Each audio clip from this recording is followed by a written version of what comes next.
Jalen Brunson scores 10 of his 42 points in the second overtime, and the Knicks beat the Nuggets 134-127.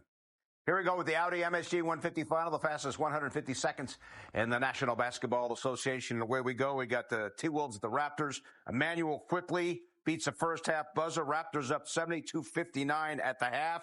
They come in having won 5 out of 7. Scotty Barnes driving jam. Fourth quarter, Minnesota on a 16-3 run. Naz Reid caps it with a 3. Minnesota within 3 at 107-104. 2 minutes to go. Minnesota down 1. Anthony Edwards with the steal. Huge play here. Minnesota goes up 120-119. Just over a minute to go. Ant-Man. Tough fall away. Minnesota up 4. He had 30, and Minnesota wins a great game, 128-126. The Knicks will be at Boston Sunday. Tonight, Boston at Houston. Amin Thompson, the Jabari Smith, who hits the 3. Rockets at this point down 26-25.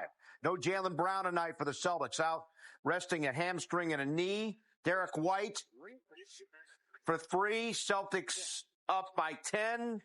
Then White with another 3. He had 28. Celtics win 114-93. Like the Knicks, they are 33-18 now on the season. Pelicans at the Bucks. Giannis still a Buck. Trade deadline is tomorrow. Former Nick Jericho Sims finishes the pick and roll. Bucks at this point down 58-53. Third quarter, Zion Williamson, coast to coast, puts the Pelicans up by the count of 86-80. Look at that move by Williamson. Final minute and a half in the fourth quarter. Trey Murphy hits his 12th free, 44 points. Right now, however, the Bucks are up by 5 in overtime. Final stages of overtime in that game. That's your MSG 150 final presented by Audi. Mike Brown's post-game comments around the corner. His Knicks win at 134-127 in double OT. The Nuggets 134-127 in double OT. Back with Wally here and Mitchell Robinson. Man, again, huge impact. 10 points, 8 rebounds. Again, he's only playing half the game, more or less, right? Yeah. How about his impact? Playing half the game. It's almost the impact of someone who plays the entire game. He's playing half the minutes. Yeah, offense, defense substitutions at the end of games by Mike Brown to get Mitchell Robinson out there on Nikola Jokic. Did a good job guarding him one-on-one. I'm so impressed with his athleticism, the way he's moving, the way he's jumping. I mean, he is quick to all these loose balls, moved his feet when he got switched on to Jamal Murray. And when he catches these lobs, that was the killer crossover on Nikola Jokic. When he catches these lobs, he cocks them back a little bit. Like, he brings it back behind his head because he's up there so high. He is just looking as good as he's looked in years. It's a really good sign the way the Knicks are bringing him along at a nice minutes every single game, because having this type of impact when he's in the game is just huge. And it just brings the Knicks to such levels of versatility, the way they can play with what he's bringing to the table. And how about this sequence? First overtime on Jamal Murray. Yep. Game is tied. Look at Mitchell Robinson against Jamal Murray. Look at him move his feet, force a turnover. Terrible shot because of Robinson's defense. How about that? Look at the way he moves his feet. I like the white shoes, too. Makes him look faster, makes him look quicker, matches the uniform. Look at the posture. Look at the getting low, and to get down there, to knock it out of his hands, an elite point guard like that, that's just outstanding defense, and good job moving his feet. And that's why he's so good in the pick and roll, because he gets wide and he can move his feet laterally so well. There's also a sequence where he blocked Jokic's 3. I know. Jokic's. How would you say Jokic's? Jokovic. We're not talking tennis. We're not talking forehands back. We're talking Jokic 3. Plural is a problem. Yeah. Whatever. Apostrophe S, whatever. You know what I'm talking about. Robinson was fantastic. The Joker. Got that block out of there. The Joker had a triple-double, but went only 1 of 13 from downtown. And Murray was only 3 of 14 from downtown. Cat and the Knicks win 134-127. Maybe the win of the year. For 127, here's Alan Hahn after the game with Mitchell Robinson and Cat. No. In front of Mitch, they talk about the impact that he had on this game. I mean, he owed me $100. I do? For what? That pickup truck mine, boy. I'm trying to tell you. Yes, sir. Yeah, till I get my hundo. Till I get my dad president. Shoes so y'all can see what I'm talking about. He gonna hit the gas pedal and the brake at the same time. Stop. Hey, Mitch come on. Y'all know how I talk about Mitch. Mitch is a hell of a player. He's a big impact on our team, and you see that 40 seconds too. They got lucky. Ooh. How tough is it to shoot free throws when your head is hurting, your eye is bleeding? You couldn't see. I made both of them joints. So. I'm just playing. Yeah. Nah, we got to get the job done. There's a great team out there, and this is a game that we all knew we wanted to keep the momentum going, and there's no better team to test our mettle against than the Denver Nuggets, who, they know how to win a championship. Is there stitches there? Of course. What? How many? There's enough. It was enough for sure. Mitch held it down, though. You have gone up against Jokic a lot in your career. You've had some wars, but what is it like when you go up against him now? I mean, you're going against one of the best bigs the game has seen, and to be to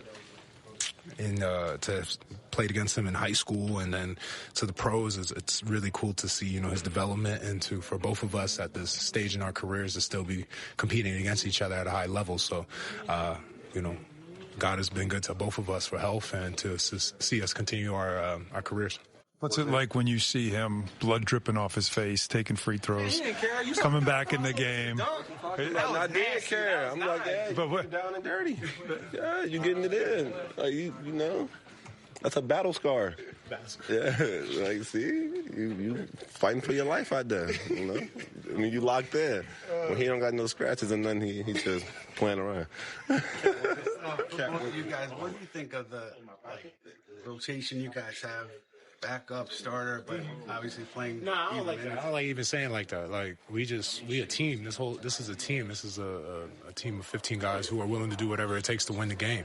I don't want to say I'm the starter, he's a backup. That's not right. He could be a starter on any other team. We have a system that's been working for this winning streak, and we just trying to maximize everyone's talent.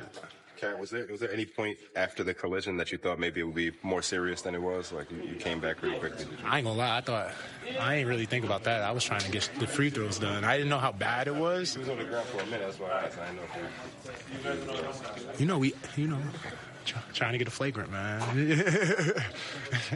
I didn't really know how bad it was, but I realized how much I was bleeding, the way Tim Hardaway Jr. and then was looking at me like, it was pretty significant. And then Mitch, just So Cat Wally ends up with 6 stitches. Yeah. The first quarter gets stitched up, comes back out, and plays an excellent game. Blood all over the floor, blood all over his jersey. Couldn't stop that thing from bleeding to go shoot the free throws, made the free throws. Took a while to stitch him up, and the Knicks missed him a little bit in that second quarter for a while. But then when he got back into the game, I thought he made a huge impact in those last 3 minutes in the second quarter. And then second half, overtime, until he fouled out. He was relentless on the boards, extra possessions, doing whatever this team needed. I think he's moving very well. Took advantage of his speed and his athleticism against Valanciunas and Jokic, and had another big-time performance that led to a big-time win. And a second of a back-to-back. Of course, Mitchell Robinson didn't play last night at Washington. Maybe that helped his energy level, yes. Especially when the game was on the line on the defensive end of the floor. So the Knicks win at 134-127 in double overtime. They've now won 8 games in a row. Next up at Detroit on Friday. 4 games before the All-Star break. At Detroit Friday, at Boston Sunday. Home against Indiana Tuesday, at Philly on Wednesday, and then it's off until the 19th. Knicks at Detroit on Friday. We're here at 7, game at 7:30. Last time in Detroit for the Knicks, they lost 121-90. Yeah. They were never in that game. You want to try to bounce back, obviously. Got to kind of lick your wounds after this one. This was a grueling win, a good one to bank against this Denver Nuggets team, and a matchup of the top 2 teams in the East. So it should be fun on Friday night, and the Knicks got to continue to rise to the occasion. They're playing good teams here coming up, and you want to compete at a high level like they've been doing. How important is it to play well during the stretch? You got Denver, now Detroit and Boston.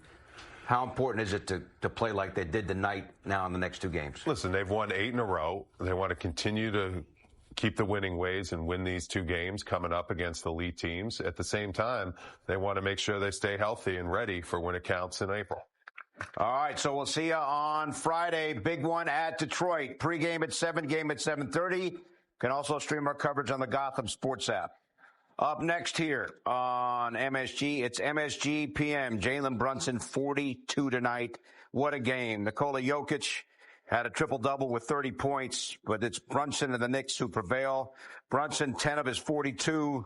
in the second OT, and the Knicks beat Denver 134 to 127. Thanks for watching. We'll talk to you Friday night.